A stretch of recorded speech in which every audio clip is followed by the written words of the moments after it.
الحمد لله وكفى وسلام على عباده الذين اصطفى أما بعد فعن ابن عمر رضي الله تعالى عنهما قال قال رسول الله صلى الله عليه وسلم من تشبه بقوم فهو منهم رواه ابو داود وأحمد۔ حضرت عبداللہ ابن عمر رضی اللہ تعالی عنہما سے مروی ہے، رحمت عالم صلی اللہ تعالی علیہ وآلہ وسلم نے ارشاد فرمایا، جو شخص کسی قوم کی مشابہت اختیار کرے گا اس کا شمار انہی میں ہوگا۔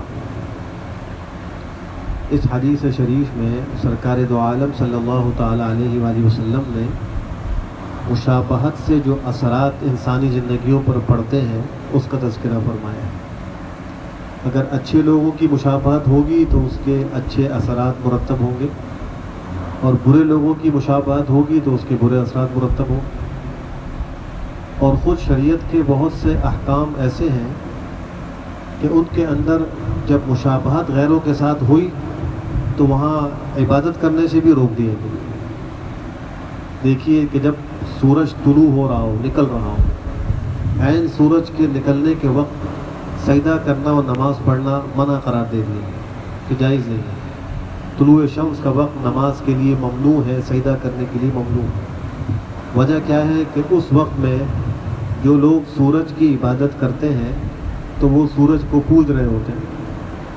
اگر مسلمان بھی اس موقع پہ عبادت کرے گا تو اس کی مشابہت ہو رہی ہوگی ان سورج پرست لوگوں کے ساتھ، تو منع فرما دیا۔ ایسے ہی جب سورج بالکل سیدھا ہو، جس کو استوائی شمس کہتے ہیں، اس میں بھی نماز پڑھنا منع ہے، چونکہ وہ لوگ اس میں عبادت کرتے ہیں۔ اور جب وہ زائل ہو جائے، ظہر کی نماز کا وقت شروع ہو جائے، تو پھر اب عبادت کرو۔ ایسے ہی غروب آفتاب کا وقت منع کر دیا گیا کہ اس وقت نماز نہ پڑھو۔ تو یہ حکم بھی اس وجہ سے ہے کہ اس میں غیروں کے ساتھ مشابہت ہو رہی تھی۔ حدیث شریف میں آتا ہے کہ جب سرکار دو عالم صلی اللہ تعالی علیہ وآلہ وسلم مدینہ منورہ تشریف لائے تو وہاں معلوم یہ ہوا کہ عاشورہ 10 محرم کو یہود کے لوگ روزہ رکھتے تھے۔ آپ نے پوچھا کہ یہ یہود کے لوگ کیوں روزہ رکھتے ہیں؟ تو یہودیوں نے کہا ہم اس لیے رکھتے ہیں کہ اس دن میں ہمارے نبی حضرت موسیٰ علیہ السلام کو اللہ نے فرعون سے نجات دی تھی اور فرعون غرق ہوا تھا، تو ہم اس کی خوشی میں اور شکرانے میں روزہ رکھتے ہیں۔ تو آپ نے فرمایا کہ میں زیادہ حقدار ہوں اس بات کا کہ اس موقع پہ میں روزہ رکھوں اپنے بھائی موسیٰ کی اس بات پر کہ اس کو دشمن سے نجات ملی ہے، لیکن یہ فرمایا کہ اگر میں اگلے سال زندہ رہا تو میں 10 کے ساتھ ایک روزہ اور ملاؤں گا 9 یا 11 کا، تاکہ مشابہت نہ ہو یہودیوں کے ساتھ۔ دیکھیے مشابہت سے بچنے کے لیے آپ نے یہ ارادہ فرمایا، اسی لیے حکم یہ ہے کہ جب عاشورہ کا روزہ رکھا جائے تو ساتھ ایک روزہ اور ملایا جائے تاکہ یہودیوں سے مشابہت نہ ہو۔ 9-10 کا رکھ لیا جائے یا 10-11 کا رکھ لیا جائے۔ پھر مشابہت یہ عقائد کے اندر نہیں، اس لیے کہ اس میں اگر مشابہت کریں گے تو کافر ہو جائیں گے۔ اگر یہودیوں کے عقائد میں مشابہت کی جائے اور مشرکین اور بت پرستوں کے عقائد میں مشابہت اختیار کی جائے تو مشابہت کرنے والا کافر ہو جاتا ہے۔ یہاں مراد یہ ہے کہ ان کے اعمال، تمدن، ثقافت، ان کے لباس پہننے اور رسومات کے اندر مشابہت اختیار کرنے سے منع کیا جائے۔ آج کتنے مسلمان ایسے ہیں کہ وہ غیروں کی رسوم کو بڑی خوشی سے اپنے گھروں میں انجام دے رہے ہیں۔ سالگرہ کی رسم، اس کا اسلام سے کیا تعلق ہے؟ بچہ جس دن پیدا ہوا، جب سال میں وہ دن آتا ہے تو اس دن ہمارے گھروں میں ایک سالگرہ کی رسم کے طور پر کیک کاٹا جاتا ہے، لوگ جمع ہوتے ہیں، خوشی کا اظہار کیا جاتا ہے۔ اس کا اسلام سے کیا تعلق ہے؟ یہ تو غیر مسلموں کی ایک مشابہت ہے، اور مسلمان کر رہا ہے، 5 وقت کی نماز بھی پڑھ رہا ہے، رمضان کے روزے بھی رکھ رہا ہے، لیکن سالگرہ منا رہا ہے۔ 14 فروری کو ویلنٹائن ڈے منایا جا رہا ہے، 1 اپریل کو اپریل فول ہو رہا ہے۔ یہ ساری مشرکانہ، ہندوانہ، غیر مسلموں کی مشابہت والی رسمیں ہیں۔ جو ایسا کرے گا وہ انہی میں سے ہوگا۔ شدید بھائی لکھا ہے کہ ایک صاحب کا انتقال ہوا، مدینہ منورہ میں انتقال ہوا، ان کو بقیع میں دفن کر دیا گیا۔ بڑے بزرگ اللہ والے تھے۔ وہاں معمول یہی ہے کہ کچھ دنوں کے بعد قبر کو کھود کر دیکھتے ہیں، اگر مردہ جو ہے وہ اپنی اصلی حالت موجود ہے دوبارہ بند کر دیتے ہیں، اگر وہ ریزہ ریزہ ہو گیا ہے تو اس کے اندر دوسرا مردہ دفن کر رہے ہیں. تو ایک قبروں میں کئی کئی مردے دفن ہو جاتے ہیں, ایک مخصوص وقت ہے, اس کے بعد وہ کھول کے دیکھتے ہیں. تو اسی ضابطے کے مطابق اس قبر کو کھودا گیا. جب اندر کھودا گیا تو اندر تو ایک لڑکی کی لاش تھی. دفن کیا تو وہ وہاں کے رہنے والے ایک صاحب تھے. جب کھول کے دیکھا تو ایک خاتون کی لاش, لڑکی کی لاش. کھودنے والوں میں ایک شخص موجود تھے جو حج عمرے کے لیے آئے تھے, وہ بھی اس مقام پر موجود تھے. انہوں نے کہا کہ یہ تو ہمارے فرانس کی لڑکی ہے اور یہ تو عیسائی خاندان کی ہے, اور میں جانتا ہوں اس کا پورا خاندان عیسائی ہے, یہ اکیلی مسلمان ہوئی تھی, اس کو میں قرآن پڑھاتا تھا, دین کے احکام بتلاتا تھا. تو انہوں نے کہا پھر اب معلوم کرو کہ آپ جب وہاں جائیں اپنے ملک میں دیکھیں کہ اس لڑکی کا کیا ہوا. کہنے لگا اس کا تو انتقال ہو گیا تھا. کہا اس کی قبر میں جا کے دیکھیے. یہ پہنچے فرانس, جا کر جب قبر کو کھودا تو وہاں ان صاحب کی لاش تھی جن کو وہاں دفن کیا گیا تھا عرب میں.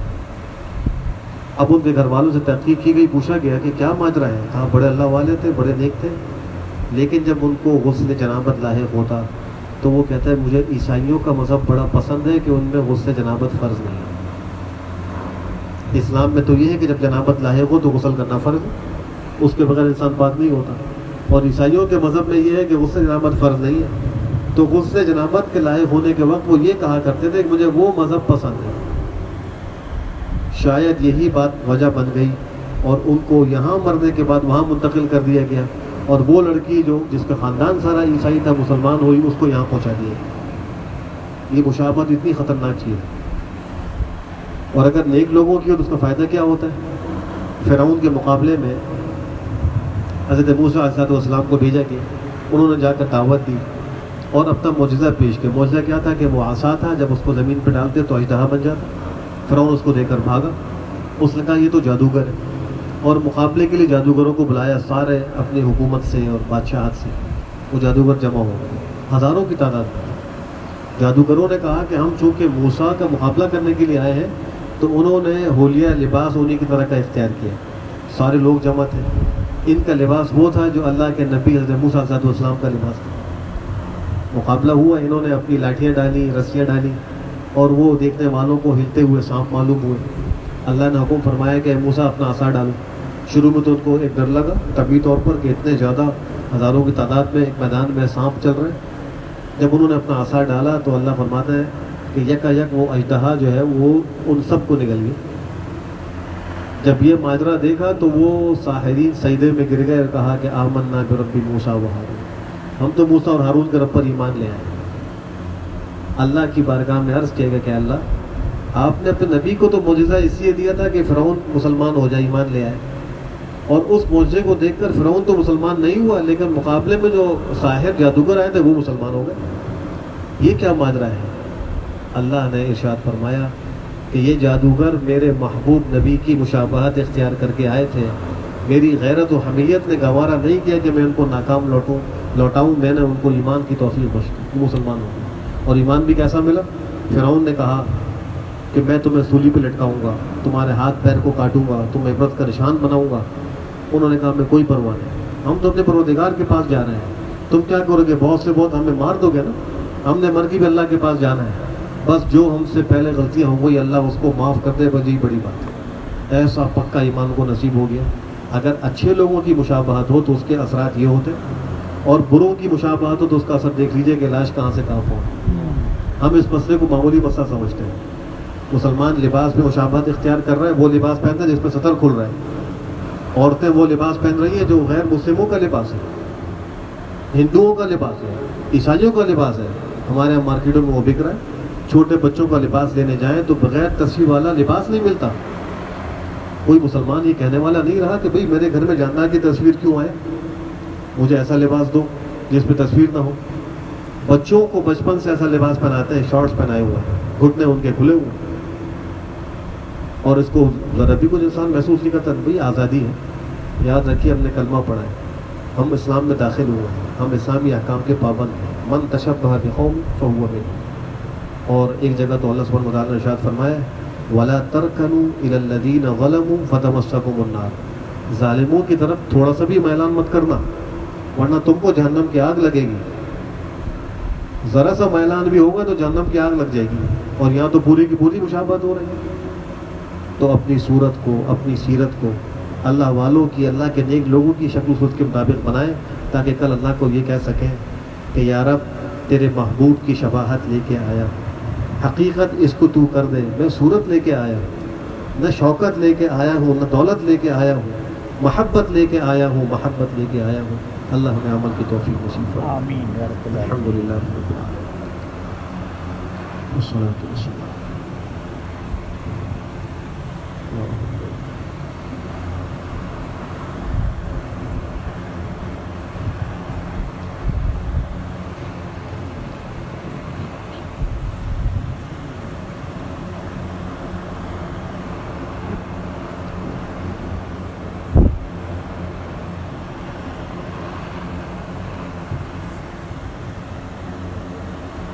رحمتک یا ارحم الراحمین۔